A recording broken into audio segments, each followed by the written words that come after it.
नाम से आमेन। आमीन। हालेलुया। हम आते हैं वचन में। हमारे परमेश्वर बाइबल की यूहन्ना 10:10 कहता है कि चोर आता है चोरी करने, घात नाश करने, पर मैं आया हूँ जीवन देने और भरपूरी का जीवन। यूहन्ना 10:10 में यीशु मसीह कहते हैं चोर और किसी काम के लिए नहीं, केवल चोरी करने, घात करने, नाश करने वो आता है, पर मैं आया हूँ वो जीवन पाए और भरपूरी का जीवन पाए। आमीन। हालेलुया। Praise God. प्रभु को महिमा। वचन कहता है कि प्रभु ने कहा यहाँ कि चोर केवल चोरी करने आता है और चोर को दर्शाया गया है, चोर को कहा गया है, चोर इसको दर्शाता है शैतान को। वैसे शैतान भी हमारे जीवन में बहुत बार आप देखेंगे तो चोरी करने, घात करने, नाश करने, लोगों के जीवन में, खास करके लोगों के जीवन में चोरी करने, घात करने, नाश करने वो आया है। पर प्रभु जब आए हैं, वचन कहता है कि मैं आया हूँ उन्हें जीवन देने और भरपूरी का जीवन देने आया हूँ। आमीन। हालेलुया। तो हम देखते चोर का उपमा जैसे बोलो शैतान पर दिया गया है। बाइबल की यरूशलेम से जब एक व्यक्ति जा रहा था, डाकू के हाथ में उसको पकड़ाया गया और डाकू ने उसे बहुत उसका जो भी था छीन लिया और बहुत सा मार कर आधा मारा हुआ डाल दिया। और बाइबल कहती है कुछ समय के बाद लेवी वहां से वही उस मार्ग से जब लेवी जा रहा था, उसने देखा कि दूर से देखा कि वो पड़ा हुआ है, आधा मारा हुआ व्यक्ति पड़ा हुआ है, तो लेवी दूसरे मार्ग से निकल गया। फिर बाइबल कहती वापस याजक कुछ समय के बाद याजक भी उस मार्ग से जा रहा था और उसने भी जब देखा, वो भी दूसरे मार्ग से निकल गया। जब उसने देखा कि अरे बाप रे ये पड़ा हुआ है, आधा मारा हुआ है, तो उसके पास नहीं जाते हुए वो दूसरे मार्ग से निकल गया। और तीसरे पहर बाइबल की कुछ समय के बाद तीसरे बार वहाँ एक सामरी वो देखता है। सामरी जब वो उस व्यक्ति को देखता है कि जो डाकू के हाथ में पकड़ाया था, उसको आधा मार कर डाला था, तो सामरी उसको देखकर वो तरस खाता है और भागते भागते उसके पास वो चला जाता है।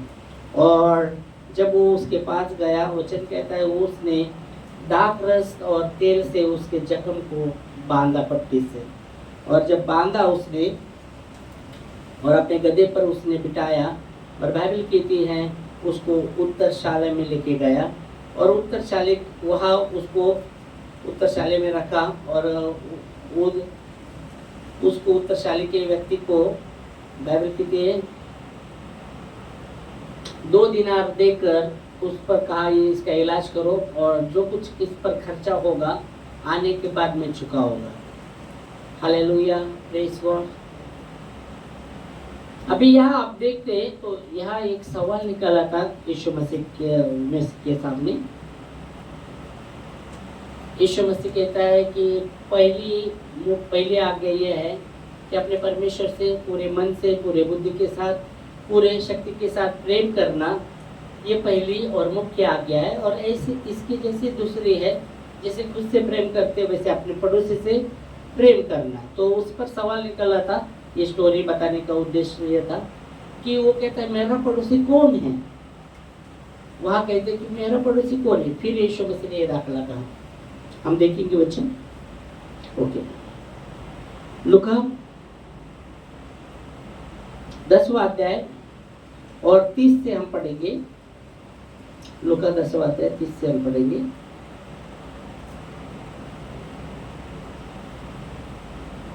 एक मनुष्य यरूशलेम से यरीहो को जा रहा था, वचन कहता है, पढ़ेगा।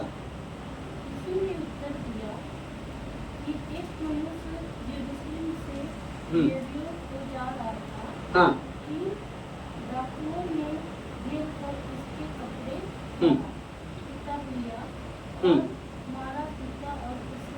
आधा मारा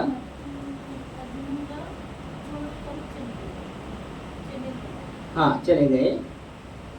अब ऐसा हुआ कि उसी मार्ग से एक याजक जा रहा था, परंतु उसे देख के कतरा कर चला गया। इसी रीति से एक लेवी उस जगह पर आया, वहाँ वह भी उसे देखकर कतरा कर चला गया। हाँ परंतु एक सामरी स्त्री वहाँ सामरी यात्री आ निकला और उसे देखकर तरस खाया और उसके पास आकर उसके घाव को घाव पर तेल तेल और रस डालकर पट्टियाँ बांधी और अपनी सवारी पर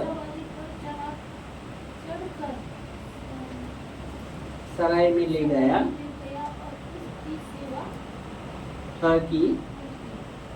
दूसरे दिन उसी ने 2 दीनार देकर सराय के मालिक को दिया और कहा, इसी की सेवा करना और जो कुछ तेरा और लगेगा वह मैं लौटने पर भर दूंगा। फिर आगे अब तेरी समझ में जो डाकू में गिरा गया था, हाँ इस तीनों में से उसका पड़ोसी कौन कौन? ठहरा? हाँ उसने कहा, वही जिसने उस पर तरस खाया। हाँ उसने उससे कहा, जा तू भी ऐसा ही कर। आमेन। ओके, तो हम देखते हैं ये सवाल निकला था कि मेरा पड़ोसी कौन है, तो यीशु मसीह ये दाखला कहते हैं और उस पर ये बातें कहते हैं। अभी तीनों में उसका पड़ोसी कौन है? तो बोलता है जिसने उस पर दया की, जिसने उस पर तरस खाया, वो उसका पड़ोसी। तो यीशु मसीह कहते हैं कि भाई वैसा ही कर। हालेलुया।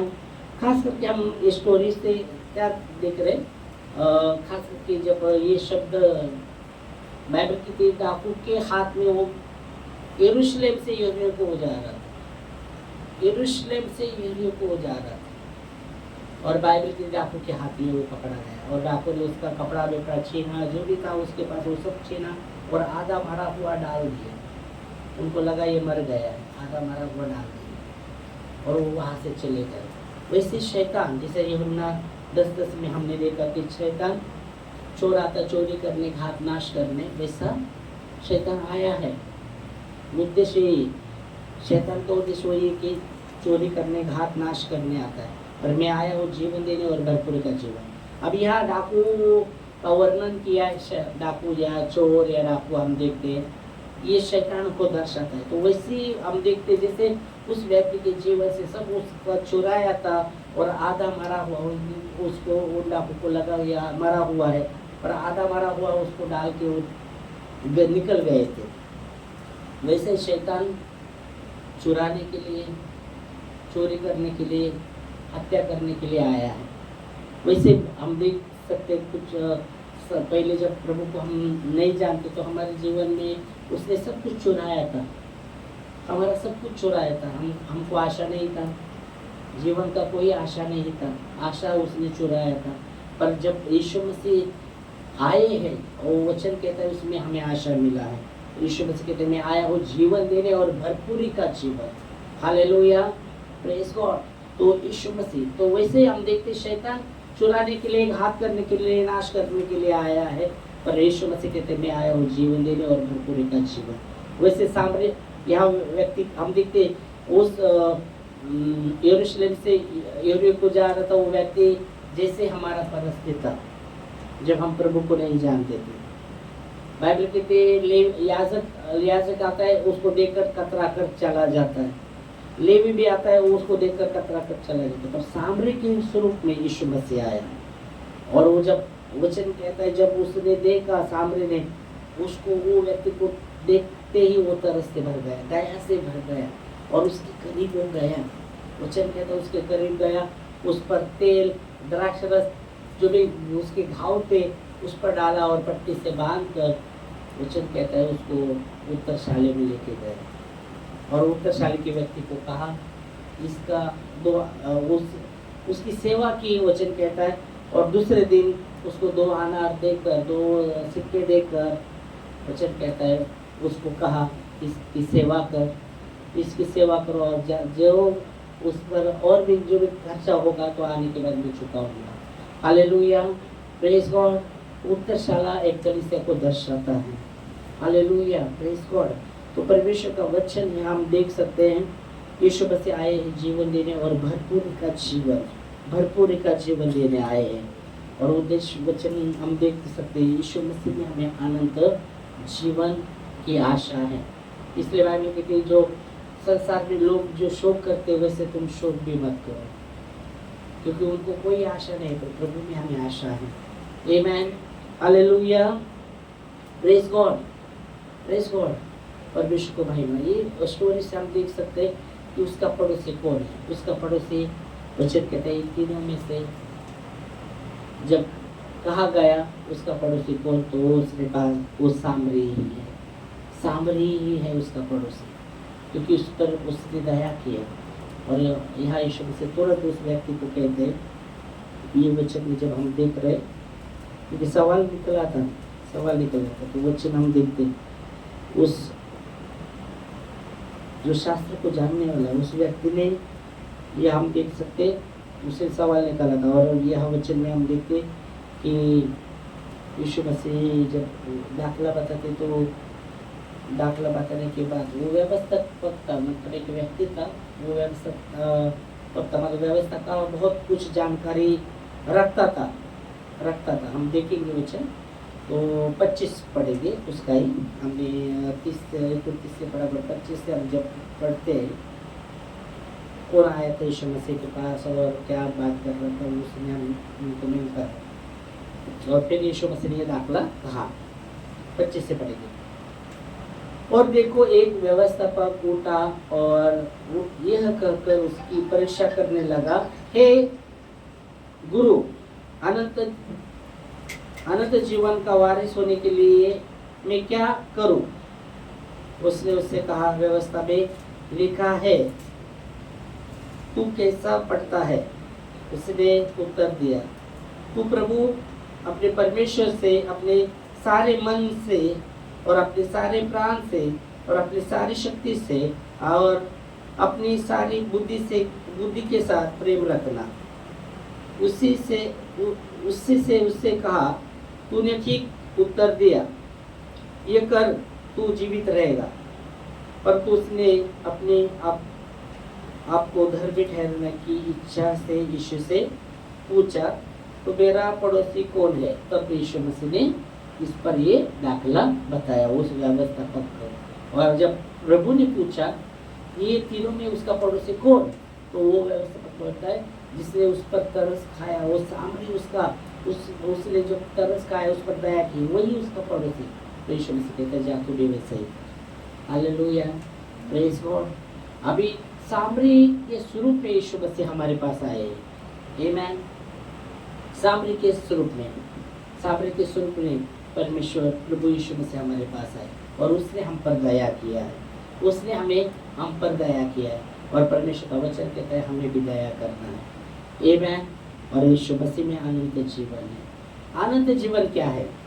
अगर पूछा गया, आपको पूछा गया अनंत जीवन क्या है, अगर किसी ने पूछा, तो बोलते हैं यीशु मसीह के बारे में, इसके बारे में। तो आपको पूछा कि अनंत जीवन क्या है, तो आप क्या कहेंगे? एक व्यक्ति ने आपको सवाल किया, अनंत जीवन क्या है, क्या बोलेंगे?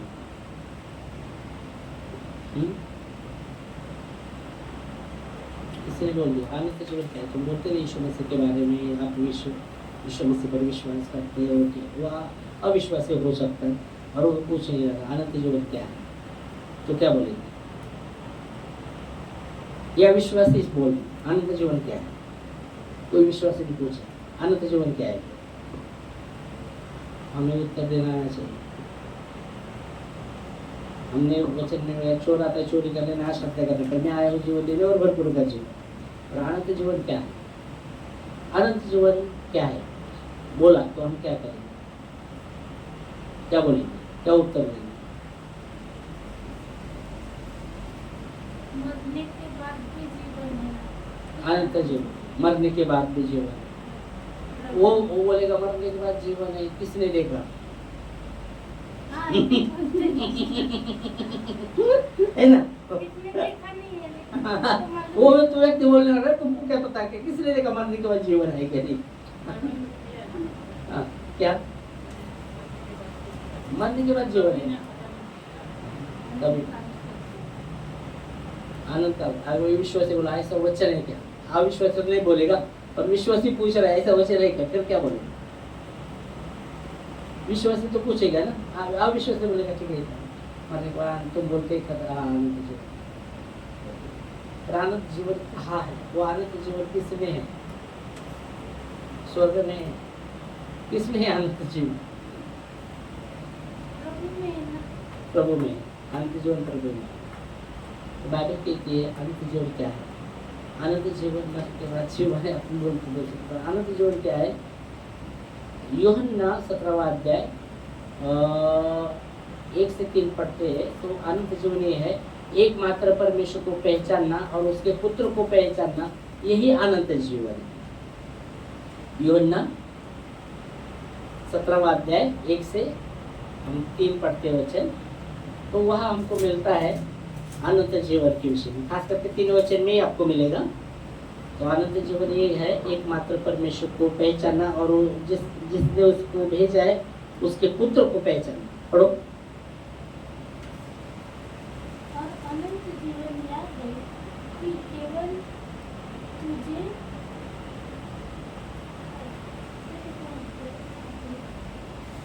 अनंत जीवन क्या है?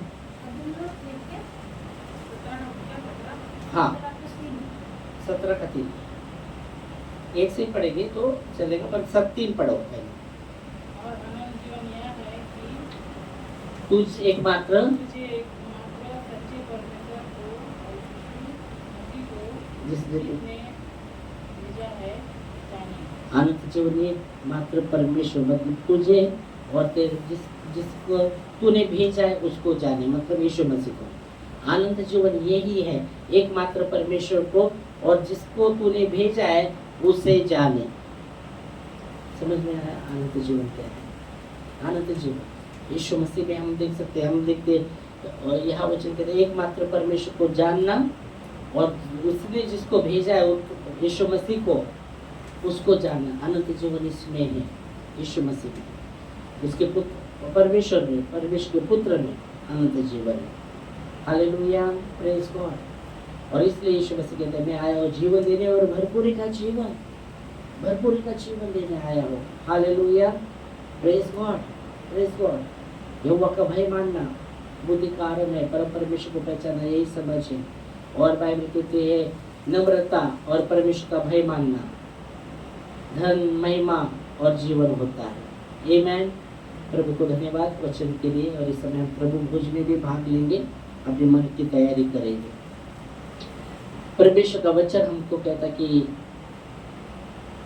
वो वचन कहता है उन तीनों में उसका पड़ोसी वो जो उस पर तरस खाया, अर्थात सामरी। यीशु मसीह सामरी के रूप में हमारे ऊपर उसने दया किया।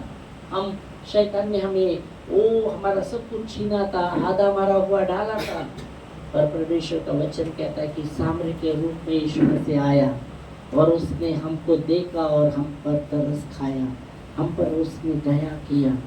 वो हमारे घाव को उसने द्राक्ष रस और तेल से भरा, उसको तेल डाला और पट्टी से बांधा। और वचन कहता है कि उसने अपनी सवारी पर लेकर उस उत्तरशाले में लेके गया और हमारी उसने सेवा की। और वचन कहता है उस उत्तरशाले के उस व्यक्ति को कहा ये 2 अनार ले लो, 2 दिनार ले लो, और ये 2 दिनार ले लो और इस पर और भी उसकी सेवा करो और उस पर जो भी खर्चा होगा तो आने के बाद में चुकाऊंगा। प्रभु धन्यवाद देते आनंद जीवन ओ प्रभु आप में है, आपके परमेश्वर पिता में और आपके पुत्र में अनंत जीवन है। ओ धन्यवाद देते प्रभु अनंत जीवन के लिए। Hallelujah, hallelujah, praise God. आज हम ओ प्रभु बलिदान को याद करते खुदावंद यीशु, हमारे लिए आपने अपना जीवन दिया, ताकि हमें भरपूरी का जीवन मिले, अनंत जीवन मिले। ओ प्रभु यीशु मसीह, इस समय हमारे मनों की तैयारी हम करते राजा, और इस समय प्रभु आज भी आपका लहू बहता है। ओ पौलुस कहता अपने आप को परखो, अपने आप को जांचो, विश्वास में हो कि नहीं। ओ प्रभु जी, लूका में लिखा गया है कि परमेश्वर का पुत्र जल्दी आने वाला है, पर जब वो पृथ्वी पर आएगा तो विश्वास को पाएगा क्या? तो हमें विश्वास की रखवाली हमें करनी है। तो प्रार्थना करते खुदावंद यीशु, जो भी आपने हमें विश्वास दिया है, जब तक आप ना आए तब तक वो विश्वास में थामे रहे प्रभु परमेश्वर, ताकि हमारा मुकुट, जीवन का मुकुट कोई हमसे